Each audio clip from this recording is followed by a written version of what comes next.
Did you know that 47,000 people in Queensland have been out of work for more than a year?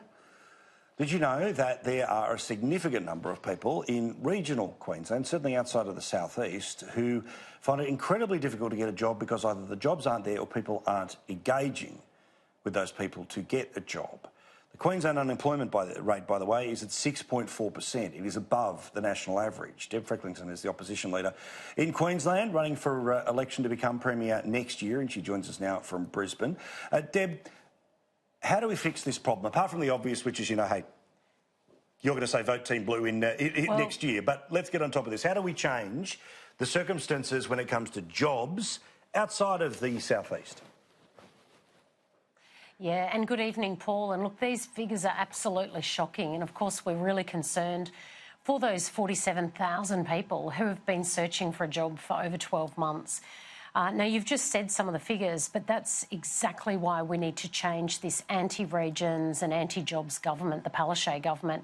Now, it's my LNP team that actually has a plan to build the dams that Queensland is screaming out for, job-creating infrastructure projects outside of the southeast Queensland, but for all of Queensland. So whether that is the dam projects like Urana Dam, Rookwood Dam, Nalinga, raising the Burdekin Falls dam wall, but also, Paul, opening up the Galilee Basin, possibly creating up to 15,000 jobs for the regions, and, of course, supercharging a Northwest Minerals province. I mean, that's just start of the LNP's plan.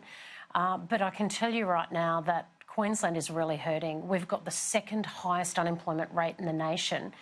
And, Paul, quite frankly, no wonder we've got to there, or why Queensland has got to there. Anastasia Palaszczuk has introduced 10 new taxes in the last 2 budgets alone.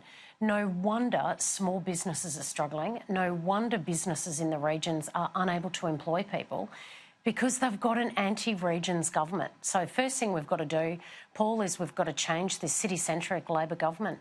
Yeah, bloody oath. But, I mean, Deb, to the specifics about the idea of, you know, a person who's living in Townsville, right, who isn't somebody who's going to be working with their hands, but might be working all sorts of other things, right? Now, I know that there's a lot of things that are not physically about picking up the tools when you build a dam or you have a piece of infrastructure.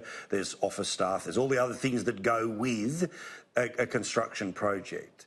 But what do you think needs to be done to help those people, to help the people who may well have been working in an office and then simply their position, to use that awful term, was made redundant? Well, first of all, we've got to have a government that even looks outside of their window and realises that a place like Townsville or Mount Isa or Cloncurry or Barcaldine, that they're even there.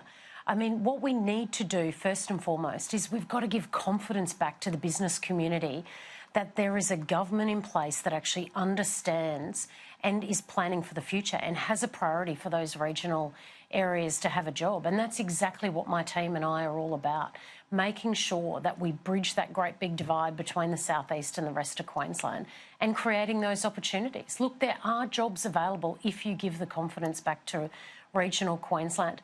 We also, Paul, need to look at issues such as health and education. Both my husband and I mean, we chose to live in regional Queensland and bring our 3 girls up in regional Queensland. But we can only encourage people that are having those desk jobs that you talk about, Paul, if you give them the confidence that the state government is looking after their education needs and their health needs. We've got waiting lists blowing out all over the shop here in Queensland.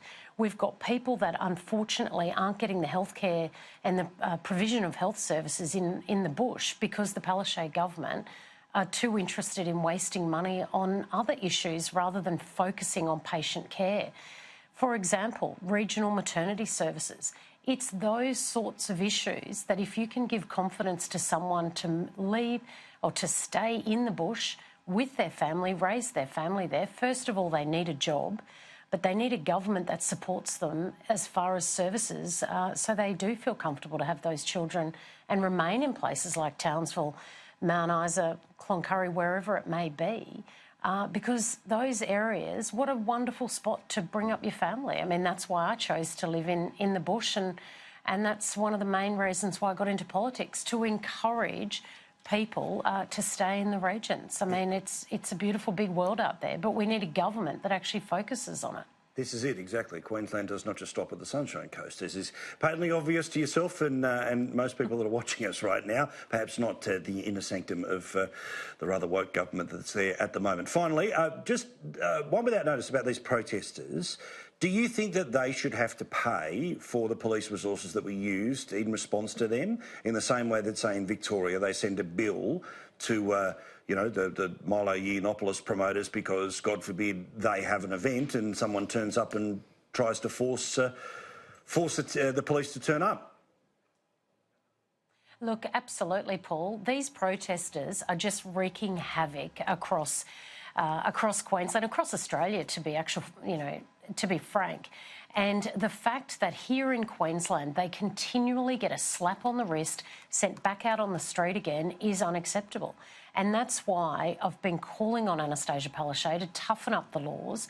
And the fact that no one is here in Queensland from a government point of view, Anastasia Palaszczuk is refusing to acknowledge just the sheer cost of the police resources. We've got, the other day I got stuck in traffic and we counted, I think there was roughly 11 coppers looking after one moron who had decided to, strap himself down on a street, stopping morning traffic. I mean, the cost to the police force, seriously, the government needs to be looking at charging these people for the police resources, like you say. No, exactly. Deb, thank you very much. We'll keep talking and all the best to you in the next little while. One hell of a fight ahead, but I wish you nothing but strength to your arm. Thank you, mate. Deb Frecklington there, the LNP leader in Queensland.